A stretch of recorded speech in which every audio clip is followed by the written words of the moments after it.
औरंगजेबाच्या दरबारात जाऊन त्याच्या दाढीला हात लावून येणारे पहिले व्यक्ती म्हणजे बहिर्जी नाईक.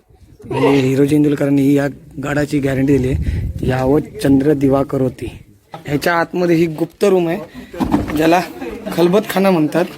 बाकी सर्वांना भूगोल आहे पण माझ्या महाराष्ट्राला इतिहास आहे. ह्या दरवाज्यातनं आत आलोय आणि हे बघा हे शौचकूप आहेत. महाराजांना 8 आकडा शुभ होता.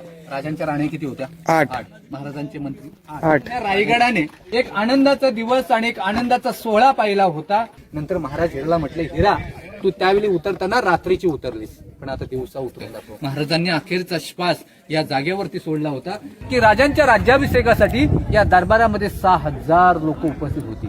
आता आपण महाराजांचा राजवाडा पाहतोय. राजवाड्याची ती गॅलरी होती पण याची 52 फूट हाईट आहे. पण याची प्रतिकृती पाहून इंग्रजांनी मुंबईमध्ये गेट ऑफ इंडिया तयार केला. ही आपल्या राजांची समाधी. इंग्रजांचा हेतू होता त्यांना मराठ्यांचा इतिहास नष्ट करायचा होता. ज्याच्यावरती एक म्हण आहे की अंधाराला घाबरत नाही, आबालाची साथ आहे, मोडेल पण वाकणार नाही, ही मराठ्याची जात आहे.